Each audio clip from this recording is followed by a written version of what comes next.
You can't make me go. Elly May, you come back here and I'll do as I say. Get her, Jed, get her. Make her mind deaf. Doggone it, Duke. I sure would like to know what all this excitement's about. Wish I was done eating.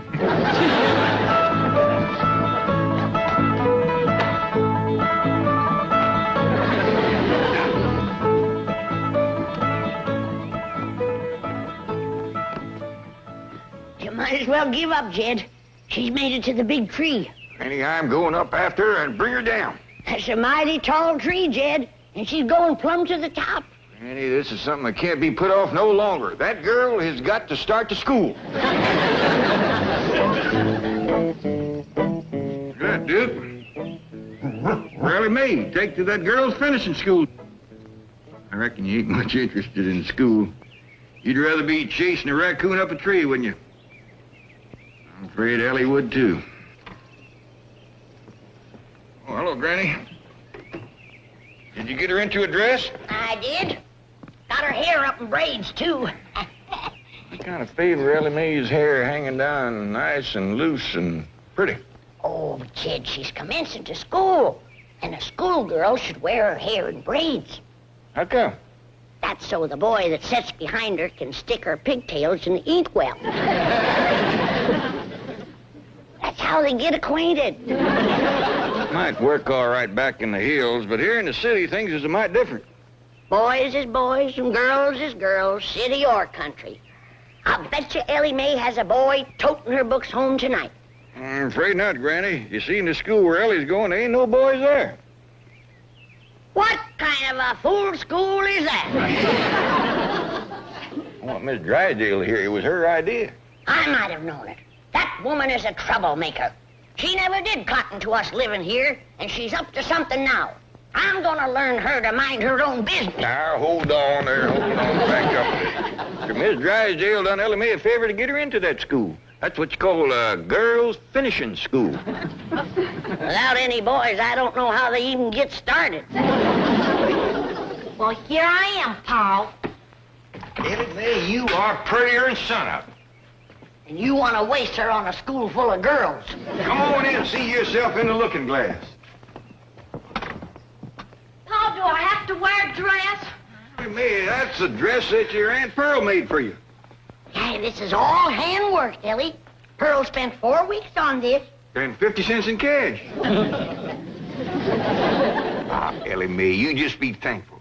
Why, there won't be a girl in that exclusive finishing school with a dress like this. Like the lunch I fixed for you. I even throwed in a soup prize for the teacher. A nice, big, fat, baked old possum. Swimming in gopher gravy. I tell you, Elly May, you're gonna cut a wide path through that school. Paul, why can't I wear my regular clothes to school? Because this is Beverly Hills and girls is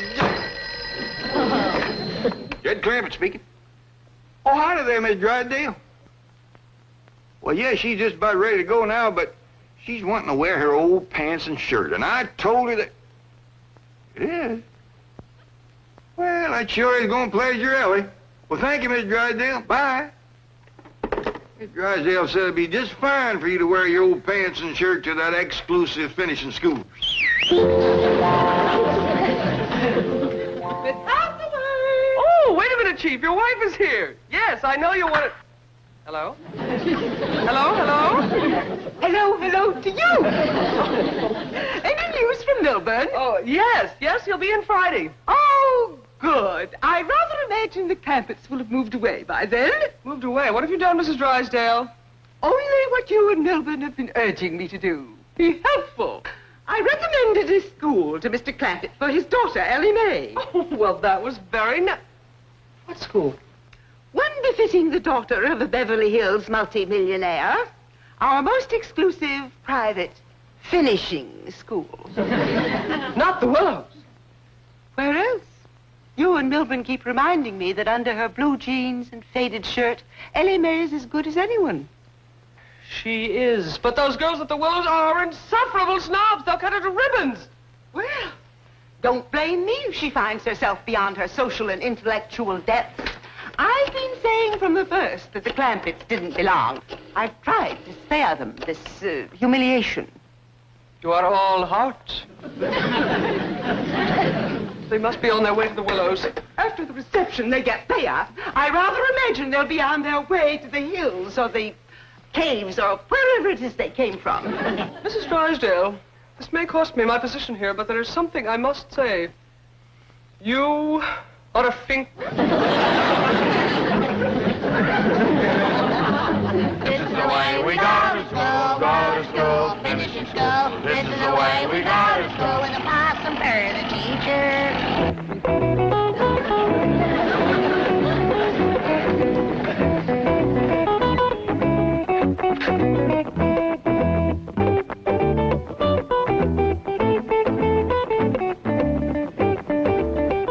Cynthia, I still do not approve of your attending school in such casual attire.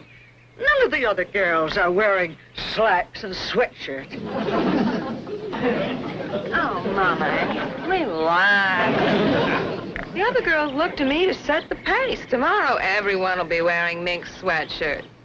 And then, of course, I shall switch to chinchilla. You want Mother to go in and help you enroll, dear? Oh, no, darling. I'm taking the same subjects as last year.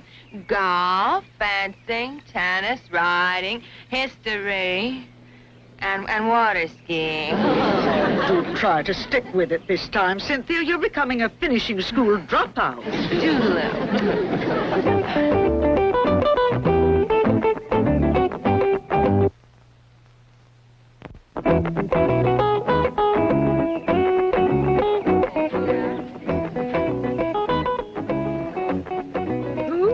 That up for you, Sin. My couturier, but of course the idea was mine. Oh, pardonnez-moi, mademoiselle. Je cherche mademoiselle Clampetts. Oh, well, I'm afraid my French is a little rusty. I am from Couture, the famous Parisian fashion magazine. Well, this is my own concept. Well, we cannot all be creative, n'est-ce pas? Oh, but getting back to Mademoiselle Clampetts, we understand she is enrolling here today, and naturally, she will set a new style trend just as she always does. Clampetts? Oh, yes, they has just moved here from their mountain chateau. They're ghastly rich, swimming in oil. Complete non-conformists, fiercely original. They sometimes weave their own cloth. Oh, well, that is original. I think she is arriving. This is the way we go to school with a possum for the teacher. In that old trunk? That must be part of the overall motif. She spares no expense to create total effect. Well, there you are, Elly. You want us to go in with you to see you get a good desk? I'll be all right, Pop. I see Miss Jane up yonder by the porch. I bet you Miss Drysdale sent her over to see Elly feels at home. She's just wearing blue jeans and a shirt and a rope for a belt. How basic, how understated, how zen. She looks like a hillbilly. Voila! You have given this new vogue a name. It will sweep Paris like wildfire. I'll get my sketch pad. Here's your possum, Elly.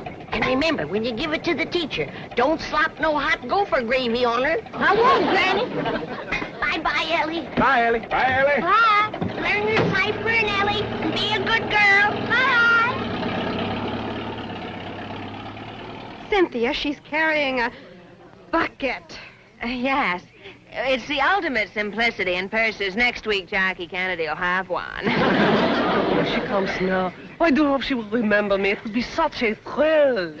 Well, hi there, Miss Jane. Sure is good to see you here. She remembers me. Oh, Mademoiselle Clampetts. C'est si ravissant. C'est un si grand honneur. Gosh, you might, I can't figure a word you're saying. But I call total effect. She has even mastered the accent. S'il vous plaît. Vous êtes formidable. She's your daughter, Jed. And I ain't one for telling you how to raise her or where to send her to school. Unless, of course, you wish to ask me. If you want to send Elly Mae to school where there's no boys, that's your business. And you ain't gonna get one word out of me. Unless you ask. You're making a mistake. Howdy there, Miss Jane. Elly Mae, you didn't spend no time at all at school. Well, I know, Pa. I met just one girl, and Miss Jane said we'd ought to leave. Well, I thought it best... Elly Mae, you didn't give the teacher her possum. Well, Miss Jane wouldn't let me. What? Oh, well, you see, Granny, there are a dozen teachers, and I was afraid they'd fight over it. Well, she's right. One possum wouldn't hardly feed them more than 2 people. That's right. I'll get busy, and tomorrow I'll bake you 6 possums. Miss Jane said I hadn't ought to go back tomorrow. Why not? Well, You mean Elly Mae ain't good enough for them other girls? Oh, it's not that. Let's hear the truth now. Well, if you want the truth, they are not good enough for her. Elly Mae, don't you listen to that kind of talk. Miss Jane, we don't hold with some folks thinking they's better than others. Mr. Clampett, not everyone feels that way. Anyone can get a spiteful spell now and then. Yeah, now you take Miss Drysdale. For a time there, she was treating us like we was polecats at a picnic. Yesterday, she turned real nice, and she told me about that school for Elly to go to. I can see this is going to take time, and I must get back to the office now. Don't let Elly Mae have anything more to do with those girls at the Willows. I declare, I never thought Miss Jane would put on airs. Me neither. Elly Mae, I hope them girls over to the school didn't get the feeling that you held yourself above them. I hope not, too, Pa. Why don't you invite the whole kit and caboodle of them over here for a possum supper? Hey, I just met one girl, Cynthia Fenwick. Well, invite Cynthia and her whole family. I did, Pa.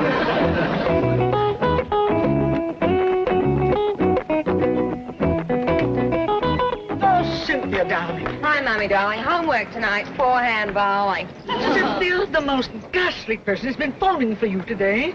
Mommy, I don't even know any ghastly person. Precisely what I said. I said, see here, Miss Clampett, you ghastly person. Clampett? Elly Mae Clampett has been calling me? Yes. And she had the cheek to invite us to her home. I suspect a kidnap plot. She has the strangest accent. Mommy, the Clampetts are the avant-garde social leaders of the season. Are you serious? Dreadfully serious. You mean we should accept? Don't just accept. Call them immediately and beg to be invited. Beasley, where's the nearest phone? Front seat or back? Front seat. I tell you, Granny, I never talked to nobody so pitiful anxious to come for victuals as them Fenwicks. He must have fell on hard times, Jed. You know, it turns out she's a widow woman. Oh, Elly Mae, Miss Fenwick called back, and she's coming for supper, her and Cynthia. Oh, good, Pa. Cynthia sure looked like she could use some victuals. Powerful skinny girl. I told you, Jed, they fell on hard times. That's a fact. Cynthia was wearing the oldest-looking clothes I ever did see. She was? Had on the first she must have outrode 15 years ago. It barely come to her middle. And her pants had been worn till he was plumb shiny. Her ma's in worse shape than she is. That poor old widder ain't got nothing to wear. You don't say. Well, it must have shamed her something terrible to have to say it, but right on the telephone she asked me, did she have to dress for dinner?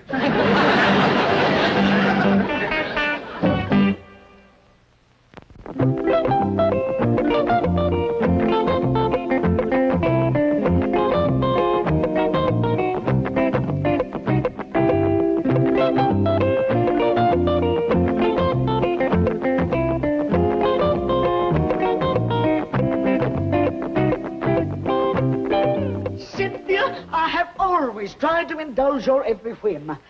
I've been a very generous and I've been a very understanding mother. But I refuse to go to dinner in blue jeans. Oh, Mommy. Either we go dressed in the height of fashion or I shall hold my breath until I turn purple.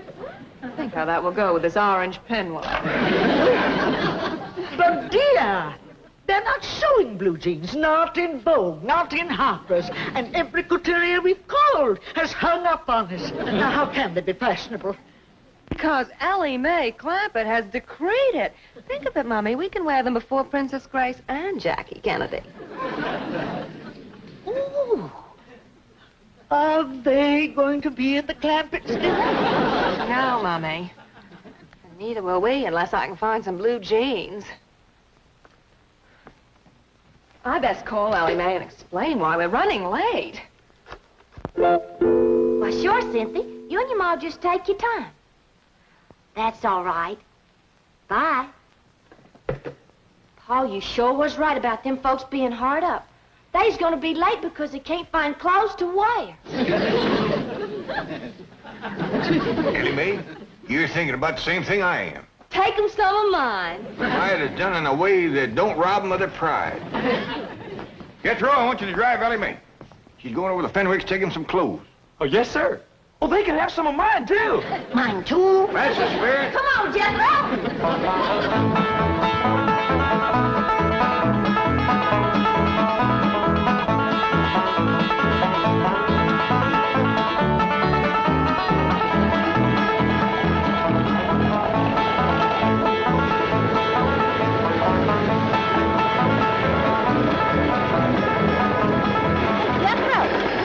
This is the right place. It's awful little. Yeah, this is it, all right, Elly. It says right on it, Fenwick House. I reckon no one's home.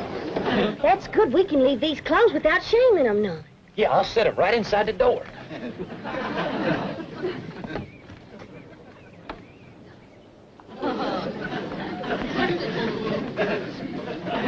Look at Elly. Just one teensy little room. Ain't no stick of furniture in it. Hey, and look. He's trying to grow a little garden right here in this box. No wonder poor Cynthia's so thin. There ain't enough in there to feed a baby rabbit. Cynthia! Perhaps we could buy blue jeans, already made, at what do they call it, a clothing store. Oh, Mommy. But you needn't be crude about it. The butler's buzzing. Yes, Jason.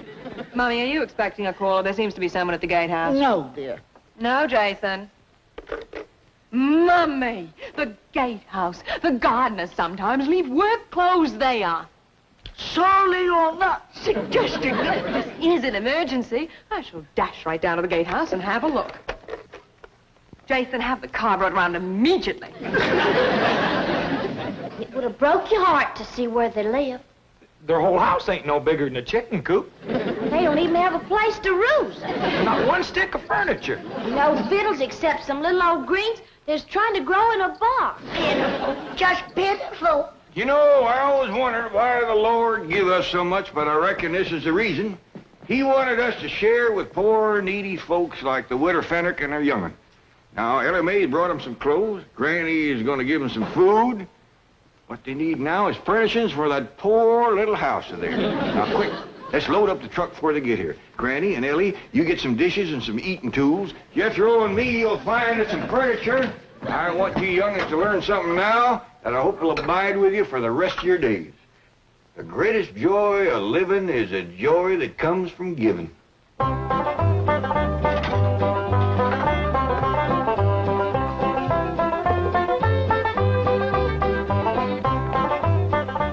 It worked. They're moving. The Clampetts are actually moving. Sure you only got room for one bed, Jethro? Just barely. Reckon it'll be big enough for the both of them? All I hear from Elly, that Cynthia Fenwick is so skinny you couldn't hit her with a handful of corn. Mr. Clampett! I thought I saw you moving things out.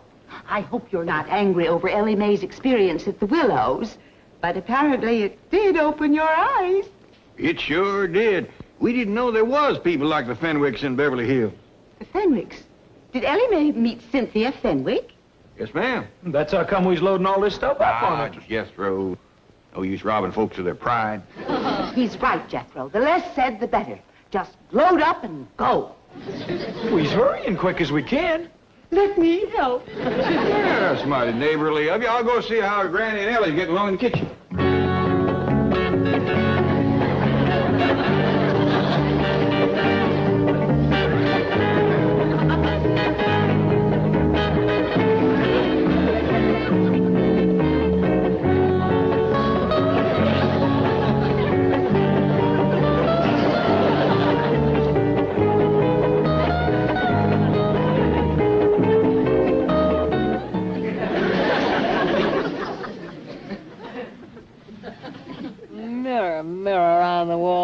is the most understated and zen of all.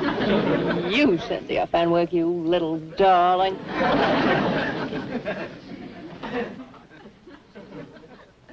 Come to the mirror, Mums. Let's see how you look. Can't look. I just can't. Don't be silly. Now, here's your bucket. Bucket. Well, it's part of the Clampett look. Now, of course, you must picture your hair in braids.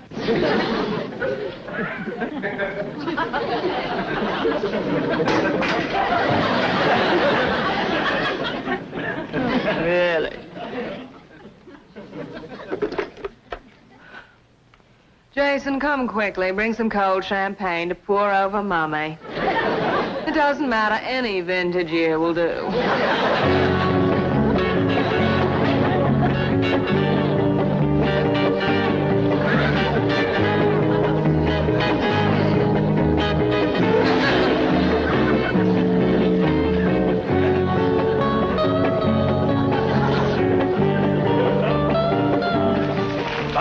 I never seen a woman so overcome with the spirit of giving as Mrs. Drysdale. She's still toting things out. I wish she'd get the spirit and start giving some of her own things. If you don't let up soon, I may hint about that.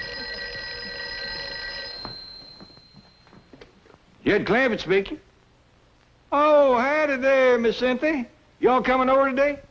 Well, I'm afraid Mummy's not well. Might we have a rain check? Why, you betcha you can. Just a minute. Granny, you gonna rain tonight? All the signs point to it. Granny says yes. You'd best keep your maw inside and in the dry tonight. Yes. Well, I shall. How about tomorrow? Just a minute. How about tomorrow, Granny? Fair and sunny. Granny says tomorrow'll be fine. You all come over and spend the whole day. Oh, thank you, Mr. Clampett. Thank you and bless you. We are so deeply grateful to you for your kindness and understanding. Well, I'd really just love to say more, but Mummy's fainted and I must attend to her. Well, yes, ma'am. You do that. Them Fenwicks is so overcome by that little show of kindness of ours that Cynthia just about bawling and the widow fainted dead away. Jed, you best come see the Mrs. Drysdale. I'm afraid she's going to strain something working the way she is. Yeah, I'll tend to that, Jethro. You get the truck under cover before it rains. Elly, we gotta get upstairs and close them windows.